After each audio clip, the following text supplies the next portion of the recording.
নমস্কার বন্ধুরা, very good morning to all of you. আজকে কিন্তু 29 অক্টোবর এবং আজকে কারেন্ট অ্যাফেয়ার্স নিয়ে কিন্তু আমরা হাজির হয়ে গেছি তোমাদের প্রিয় চ্যানেল বেঙ্গলি পিডিয়াতে। তো বন্ধুরা, প্রতিদিনকার মতন আজকেও কিন্তু 10টা করে প্রশ্ন থাকবে। পাশাপাশি অবশ্যই এই প্রশ্নগুলো হতেই পারে যে তোমাদের না জানা হতে পারে, কিছু কিছু না জানারই চান্স বেশি। তার জন্য তোমরা গেস করতে পারো যে অ্যান্সারটা কী হতে পারে। একটা খাতা এবং কলম নিয়ে বসে পারো এবং আমার প্রতিটা কোয়েশ্চেন বলার পর, অপশানগুলো বলার পর তোমরা নিজেদের মতন একটা অপশান চুজ করে রেখে দিও। এবং ভিডিও শেষে কমেন্ট বক্সে অবশ্যই কিন্তু তোমরা কতগুলো কোয়েশ্চেন গেস ওয়ার্কে ঠিক করলে সেটা অবশ্যই জানিয়ে দেবে। তো আর দেরি না করে প্রথম প্রশ্নটি কী রয়েছে সেটি দেখে নেওয়া যাক। বন্ধুরা, প্রথম যে প্রশ্ন সেটা হলো যে প্রয়াত আব্দুল কাদের খান তিনি কোন দেশের পরমাণু বিজ্ঞানী? আব্দুল কাদের খান বিখ্যাত ব্যক্তি। তো অপশনগুলো হলো শ্রীলঙ্কা, বাংলাদেশ, আফগানিস্তান নাকি পাকিস্তান। তো সঠিক উত্তর কী হবে? এ, বি, সি নাকি ডি? তো দেখো বন্ধুরা, তোমাদের উত্তর যদি ডি হয়ে থাকে অর্থাৎ পাকিস্তান, তা একদম ঠিক হবে। তো আব্দুল কাদের খান, তার মৃত্যুকালীন বয়স হয়েছিল কত? 85 ইয়ার্স। এবং ইনি কেন বিখ্যাত? ইনি হলেন পাকিস্তানের, মানে যখন পরমাণু বোমাটা বানানো হচ্ছে, মানে ইনি ছিলেন মূল কারিগর। আমাদের ক্ষেত্রে যেরকম ডক্টর এপিজে আব্দুল কালাম, ওখানে কিন্তু আব্দুল কাদের খান, তিনি কিন্তু সম্প্রতি মারা গিয়েছেন, 85 ইয়ার্স ওল্ডার হয়েছিল। এই যে তার ছবি। পরবর্তী প্রশ্ন হলো গ্র্যান্ড প্রিক্স থেকে। তো এটা ছিল তুর্কিশ গ্র্যান্ড প্রিক্স 2021। আমরা জানি গ্র্যান্ড প্রিক্স যেটা কী থাকে, এটা হলো ফর্মুলা 1, F1 মানে কি ফর্মুলা 1, ঠিক আছে। তো এই ফর্মুলা 1-এ বিভিন্ন জায়গা বেসিসে হচ্ছে কি ফর্মুলা 1 রেসিংগুলো হয়, ঠিক আছে। মেক্সিকো ওপেন হয়, আর অনেক অনেক জায়গাগুলো হয়। তো সেরকমই তুর্কিশ গ্র্যান্ড প্রিক্স 2021 সেটা কে জিতেছে? অপশানগুলো হলো option A Max Verstappen, Sergio Perez, option B, option C Valtteri Bottas নাকি অপশন ডি লুইস হ্যামিল্টন। তো সঠিক উত্তরটা কী হবে? তো বন্ধুরা দেখো, তোমরা যদি উত্তর দিয়ে থাকো অপশন সি ভালটেরি বোটাস, তাহলে একদম ঠিক। এই যে ভালটেরি বোটাস, এই ভদ্রলোক কিন্তু যে আমাদের বেঞ্জ, মার্সিডিজ বেঞ্জ যে কোম্পানি, সে কোম্পানি কিন্তু গাড়িটা চালায়, ঠিক আছে। মানে কোম্পানি গাড়ি চালায় বলতে সে মার্সিডিজ বেঞ্জের হয়ে গাড়ি চালায়, ঠিক আছে। তো তার এই ভালটেরি বোট্টাসের পাশাপাশি কিন্তু লুইস হ্যামিল্টন, ইনিও কিন্তু অন্যতম সেরা খেলোয়াড়। ইনিও কিন্তু ওই বেঞ্জ যে রয়েছে, মার্সিডিজ বেঞ্জ, সেখানকারই ড্রাইভার। তো এবার কিন্তু লুইস হ্যামিল্টন বাজিমাত মারতে পারেননি, মেরেছেন কে? ভালটেরি বোট্টাস। তিনি কিন্তু জিতে গিয়েছেন, ঠিক আছে, তুর্কিশ গ্র্যান্ড প্রিক্স 2021। এই যে ভালটেরি বোট্টাস, তার ছবি, এবং এই যে লুইস হ্যামিল্টন, ঠিক আছে। ভিজুয়ালগুলো কিন্তু অনেক সময় দেখা জরুরি হয়ে থাকে, ঠিক আছে, বিভিন্ন জায়গায় কিন্তু এগুলো থাকে।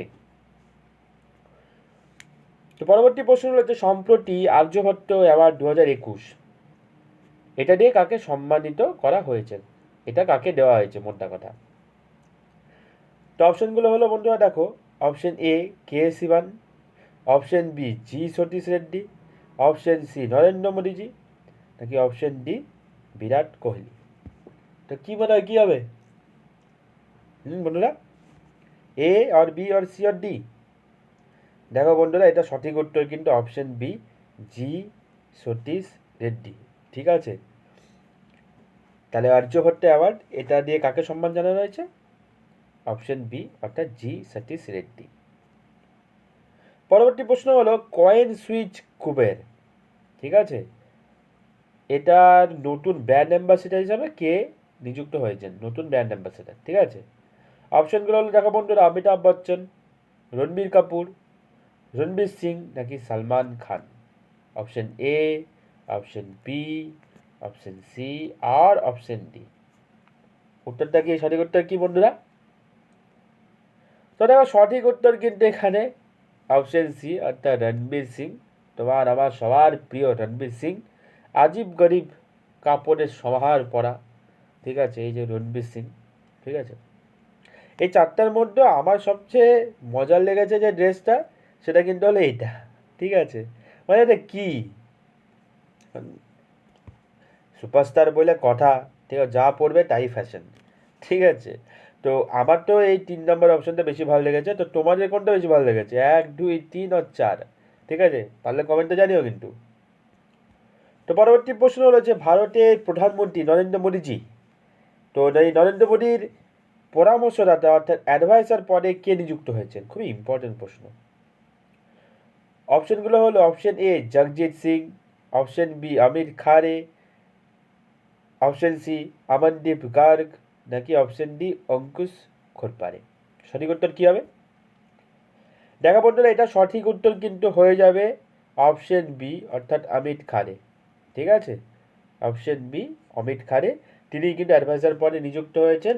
বন্ধুরা প্রসঙ্গ করে উল্লেখ করেছে তিনি কিন্তু এর আগে হায়ার এডুকেশনের ডিপার্টমেন্টে কিন্তু দায়িত্বে কিন্তু তিনি ছিলেন, আর এখন তিনি অ্যাডভাইসার পদে কিন্তু নিযুক্ত হয়েছেন কার? ভারতের প্রধানমন্ত্রীর, বর্তমান প্রধানমন্ত্রী নরেন্দ্র মোদীজির। তো এই যে আমরা কিছু পেপার কাটিংও দেখতে পাচ্ছি, মানে আর্টিকেলের স্ক্রিনশট দেখতে পাচ্ছি যে ফর্মার আইবি সেক্রেটারি ছিলেন তিনি কোনোবার অমিত খারে। ঠিক আছে, আইএস অফিসার তো অবশ্যই, তো ফর্মার হায়ার এডুকেশন সেক্রেটারি কিন্তু এই অমিত খারে ছিলেন। ঠিক আছে, তো তিনি এখন কোন পদে আসলেন? প্রধানমন্ত্রী নরেন্দ্র মোদীর অ্যাডভাইসার অর্থাৎ পরামর্শদাতা হিসেবে। তো বন্ধুরা দেখো, আমার এই কন্টেন্ট যদি তোমাদের ভালো লেগে থাকে তাহলে সাবস্ক্রাইব করবে, নইলে করার দরকার নেই। আর যদি তোমরা সাবস্ক্রাইব করে নাও এবং যারা আগে করেছে তাদেরকে একবার রিমাইন্ডার দিয়ে দিই যে বেল আইকনটা কিন্তু অবশ্যই প্রেস করে দিও, তাহলে তোমরা সব আমাদের আপডেটগুলো কিন্তু পেতে থাকবে। ঠিক আছে, তো পরবর্তী প্রশ্ন হলো যে ইন্দ্রজিৎ মহান্তি নিম্নলিখিত কোন উচ্চ আদালত অর্থাৎ হাইকোর্ট, ঠিক আছে, উচ্চ আদালত বলতে হাইকোর্ট, সেখানকার যে চিফ জাস্টিস অর্থাৎ মুখ্য বিচারপতি পদে কিন্তু শপথ গ্রহণ করেছেন? অপশনগুলো দেখো বন্ধুরা, Kolkata high court, Tripura high court, Allahabad high court, নাকি দিল্লি হাইকোর্ট। তো সঠিক উত্তর কী হবে? দেখো বন্ধুরা, এটার কিন্তু সঠিক উত্তর কী হবে? সঠিক উত্তর হয়ে যাবে তোমার অপশন বি অর্থাৎ ত্রিপুরা হাইকোর্ট। ঠিক আছে, ত্রিপুরা হাইকোর্ট, যারা ত্রিপুরাতে থেকে দেখছো আমাদের এই ভিডিওটা তারা তো জানোই তোমাদের হাইকোর্টে কীরকম, আর যারা জানো না তাদেরকে বলবো একবার দেখে নাও ত্রিপুরা হাইকোর্ট দেখতে কীরকম, গুগলে সার্চ করে নিও। ঠিক আছে, দুর্দান্ত সেটা ইনফ্রাস্ট্রাকচারটা, মানে ডিজাইনিংটাও দুর্দান্ত। তো যাই হোক, সেখানকার চিফ জাস্টিস পদে কে আসলেন? ইন্দ্রজিৎ মহান্তি। ঠিক আছে, পরের প্রশ্ন, international day for disaster risk reduction এটা কবে পালিত হয়? অপশন এ 14ই অক্টোবর, অপশন বি 11ই অক্টোবর, অপশন সি 12ই অক্টোবর, নাকি অপশন ডি 13ই অক্টোবর। সঠিক উত্তর কী হবে? International day for disaster risk reduction. দেখো বন্ধুরা, সঠিক উত্তর কিন্তু এখানে হয়ে যাবে কি অপশন ডি অর্থাৎ 13ই অক্টোবর। 13ই অক্টোবর international day for disaster risk reduction এটা কিন্তু পালিত হয়।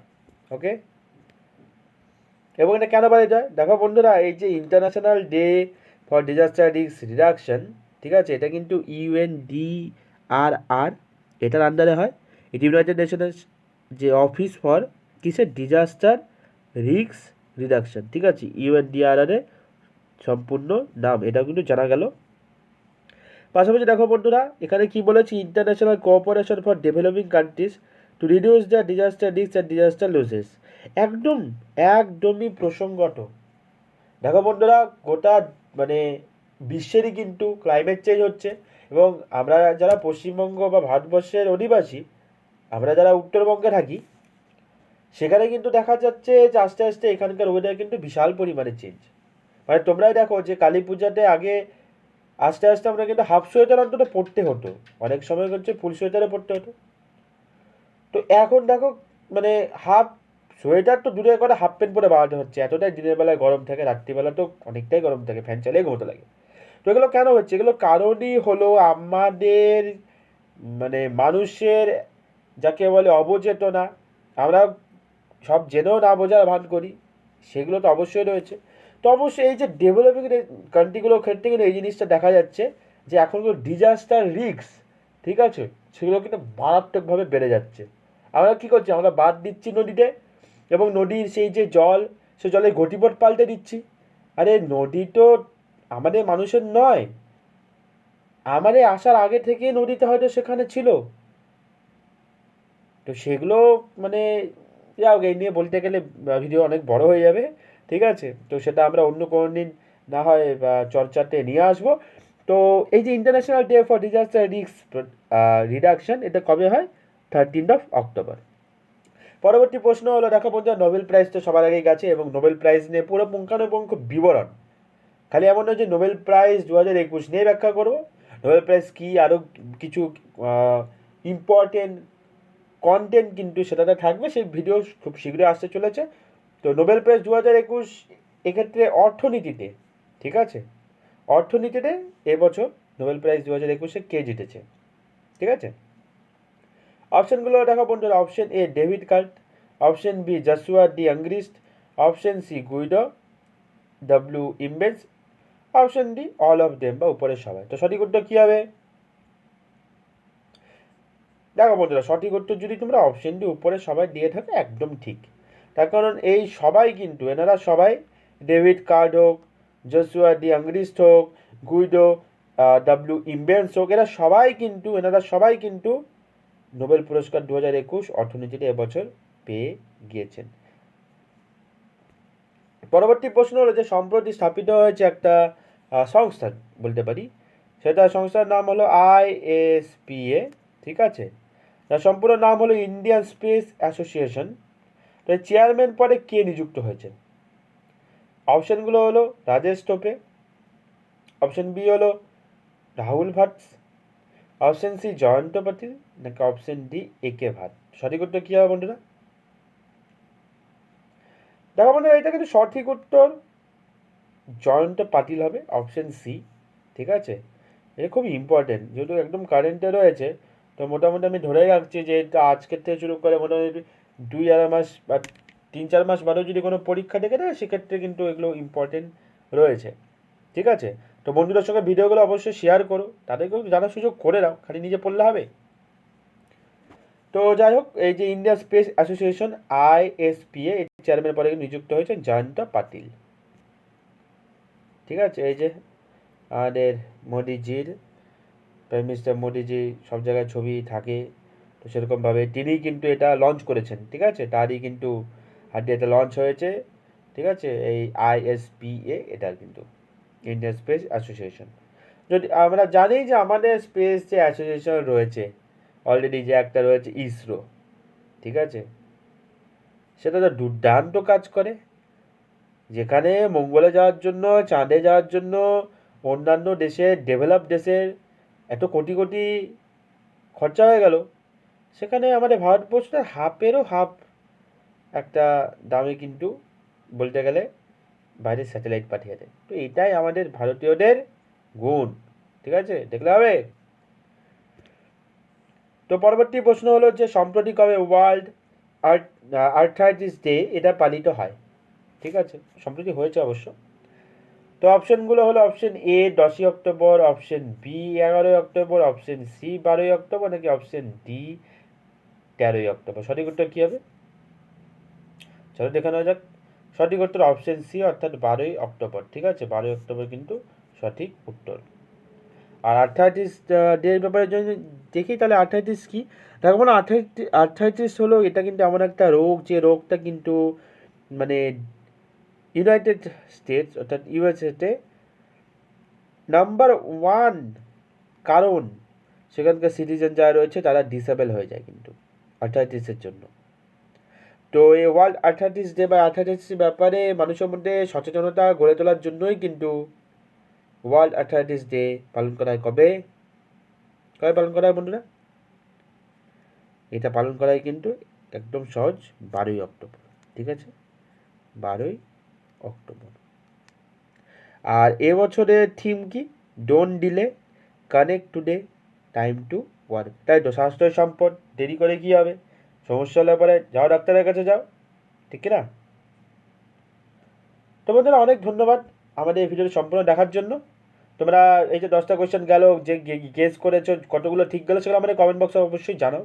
আর নিজেদের বন্ধুদের মধ্যে একটু শেয়ার টেয়ার করো ভিডিওগুলো, ঠিক আছে? আমি শেয়ার করি না কোথাও, ঠিক আছে? তো তোমরা একটু শেয়ার টেয়ার করে দাও, ঠিক আছে? তো thank you for watching, stay tune with Bengalipedia. দেখা হচ্ছে পরের ভিডিওতে।